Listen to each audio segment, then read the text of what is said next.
programang ito ay rated SPG. Striktong patnubay at gabay ng magulang ang kailangan. Maaaring may masiselang tema, lengguwahe, karahasan, sexual, horror o droga na hindi angkop sa mga bata. Sa pag-akyat ni Ramon sa bahay nila Marites ay maririnig nito ang pagtatalo ni Marites at ni Rigor.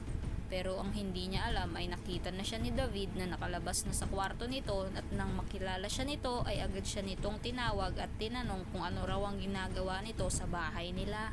Pagkasabi naman ni Ramon na kukunin na nito ang nanay niya dahil hindi niya kayang ganon ang pagtrato ni Rigor dito, ay magmamakaawa nga itong si David kay Ramon na sa ibang pagkakataon na lang daw nito gawin ang balak niya at baka madamay pa daw ang nanay nito.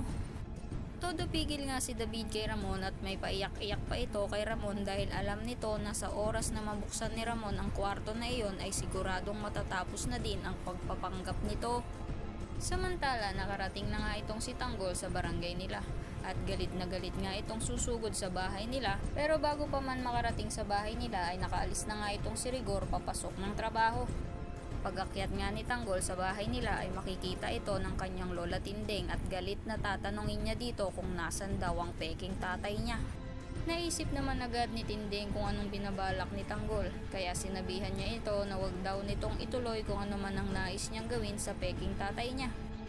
Pero sinagot siya ni Tanggol na simula bata pa lang daw ay alam na ng lola Tinding niya kung anong dinanas nito sa kamay ng peking ama niya, pero hindi man lang daw nito sinabi sa kanya ang totoo. Kaya pasigaw nitong sasabihan si lola Tinding niya na wag daw siyang pakikialaman nito dahil pagbabayarin niya daw itong si Rigor.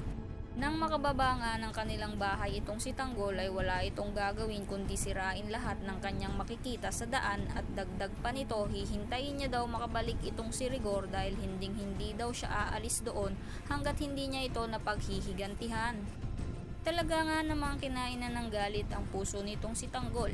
Kaya naman kung sa tingin mo ay wawakasan na ni Tanggol ang peking ama nito, ay wag mo namang kalimutang i-like and share ang video na ito and don't forget to subscribe. Thanks for watching. Bye-bye!